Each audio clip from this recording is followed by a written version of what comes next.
Génesis, ayer y hoy, aprendiendo del pasado, de Génesis, ayer y hoy. Terminada la Segunda Guerra Mundial y frente a lo que se mostraba la disputa de los propios aliados para repartirse el mundo, el general Perón imaginó y construyó la idea del peronismo. Quizá lo central de Perón es que se detuvo a pensar y dijo: el hombre vale por ser hombre y no por los bienes materiales que pueda llegar a adquirir. Frente a la aparición del materialismo dialéctico del marxismo y el materialismo capitalista, Perón decía: el hombre vale por lo que es. Pasaron los años, se produjo la discusión más allá de la Guerra Fría, y el capitalismo arrasó a la propia Unión Soviética y a otros países como China, y se transformaron en potencias capitalistas. Y este aquí que ahora la etapa de la globalización fue cuando el capitalismo de Estado pasó a manos privadas, es decir, que aparecieron grupos minoritarios, al mejor estilo de la aristocracia, para manejar a las mayorías universales. Y entonces le dijeron al mundo que todo venía de lo macro y no de lo micro. Y mientras Perón sostenía que la familia era la célula constitutiva y que la sumatoria de familias produce en el barrio, la suma de barrios permiten una comuna, las comunas los departamentos y los departamentos las provincias y las provincias del Estado Nacional, lo que apareció en el mundo era al revés, era decir, todo está globalizado y entonces hacemos regiones. Europa es una sola región económica, es una sola región de moneda, etcétera, etcétera. Y así duró un tiempo. En ese ajuste que hicieron los europeos, debieron optar los países. Si uno producía determinada cantidad de leche, no la podía hacer más, y entonces se empobrecían los tamberos. Si el otro producía determinada cantidad de tejidos, no lo debía hacer en la misma proporción, porque había que equilibrar el mundo europeo y se quebraban los textiles. Bueno, en ese acomodamiento que pretendieron hacer, era porque pocos querían seguir manejando el mundo y entonces el tema de las regiones le daba un resultado excelente para el poder universal mundial de pocos.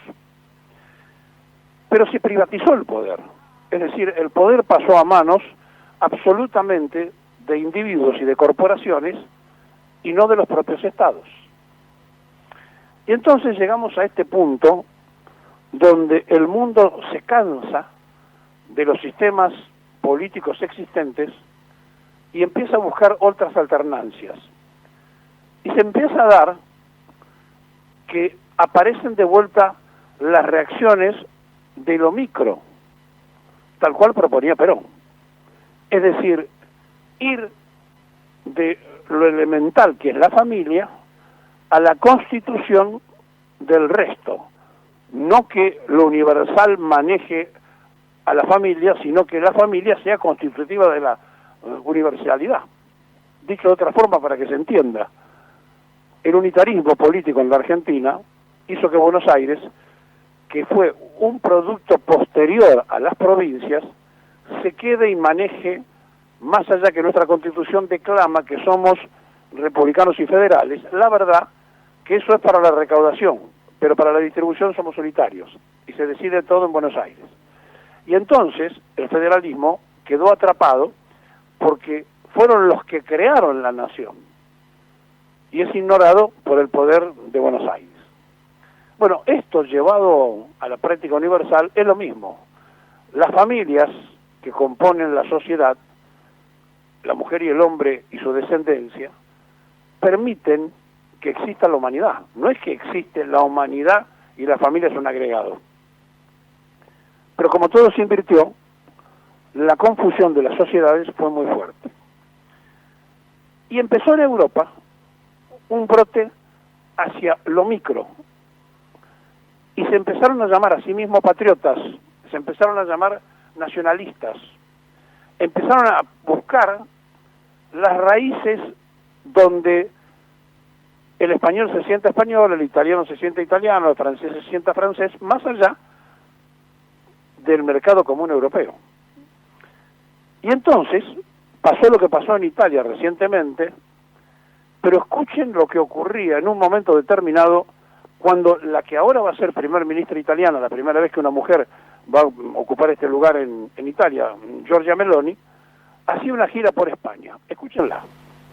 Sí a la familia natural, no a los lobbies LGBT, sí a la identidad sexual, no a la ideología de género, sí a la cultura de la vida, no al abismo de la muerte, sí a la universalidad de la cruz, no a la violencia islamista, sí a fronteras seguras, no a la inmigración masiva, sí al trabajo de nuestros ciudadanos, no a las grandes finanzas internacionales, sí a la soberanía de los pueblos, no a las burócratas de Bruselas, y sí a nuestra civilización, y no a quienes quieren destruirlo.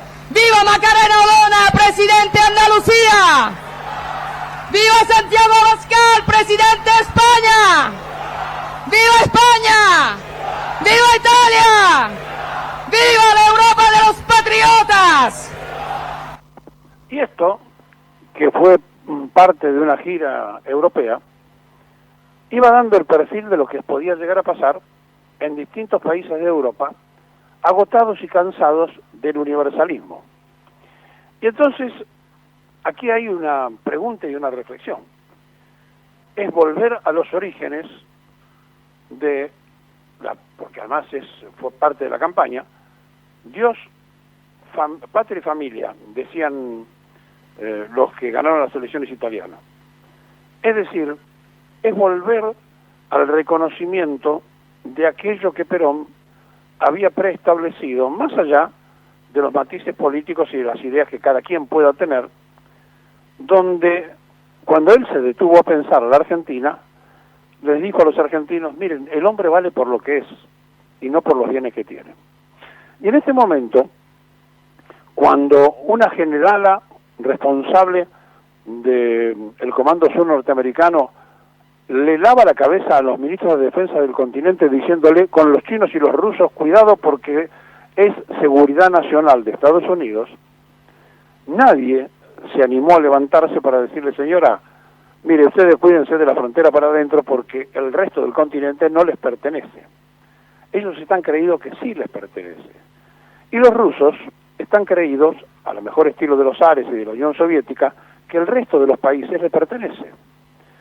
Sí, los franceses piensan que pueden seguir siendo coloniales, los holandeses lo mismo, los portugueses también, aunque haya pasado mucho tiempo y los españoles se incluyan también. Es decir, hubo imperios que terminaron e imperios que están desarrollándose con fuerza, como el chino, que seguramente también tendrá su propio momento de crisis, como en este momento donde nadie sabe dónde está Xi Jinping, que ha desaparecido de la escena pública. El Partido Comunista Chino ha llamado a un congreso para la reelección del primer ministro, pero la verdad es que nadie sabe dónde está. Ni siquiera se sabe si tiene algún problema de salud. Hace ya más de 10 días que ha desaparecido de la escena pública, clausuró todas las entrevistas, y Xi Jinping, que es un líder de la referencia china, no sabemos si está vivo y si está, en qué condiciones está, porque nadie informa lo que está pasando. Y mientras esto ocurre, Putin tiene sus propios problemas con aquellos rusos que desertan y que no quieren ir a la guerra. Y Biden le manda a decir a la jefa del Comando Sur, ponga en orden América Latina porque nosotros no podemos descuidar el patio trasero, que se acuerdan de vez en cuando, nada más. Después que el loco Trump mandó a hacer un muro para separar a los mexicanos y para que no entren los migrantes, sin darse cuenta el pueblo de Estados Unidos que la propia familia de Trump era migrante. Estamos en un mundo que está cambiando y que se están produciendo regresos a lo micro, porque lo que ha fracasado, y esto no hay dudas, es el proyecto universalista donde nos hicieron creer a todos que lo macro manejaba el mundo. Y en esa confusión está la jefa del Estado Mayor del Sur, de Estados Unidos, que sigue creyendo que se pueden manejar y alinear a todos los pueblos latinoamericanos sin darse cuenta que cada uno de nuestros pueblos tiene sus propias discusiones, sus propias luchas y sus propias instancias. Por eso le pidieron a Sergio Massa que Argentina hiciera la gestión, porque Estados Unidos sabe que las elecciones en Brasil las gana Lula, para que Lula no se vaya para la izquierda ni para los chinos y que entienda que hay que arreglar con Estados Unidos. Miren, esto, si lo sacamos del contexto, a lo mejor no lo entendemos, pero si pensamos lo que Perón nos enseñó, tendremos muy clarito que después de la globalización fracasante, los pueblos vuelven a sus regiones y a sentir el sentido patrio individual que en cada frontera termina. Cuando el nacionalismo pasa de esa frontera se transforma en imperialismo, pero mientras se desarrolla dentro de la frontera es el sentido patrio que decía la italiana en su gira por Europa. El mundo está cambiando, pero no cambia porque sí, cambia porque aquello de Perón estaba en lo cierto y de la familia se pasa a lo universal y no de lo universal al manejo del hombre como tal y como ser humano individual. Porque Perón dijo y nos enseñó que el hombre vale por ser hombre.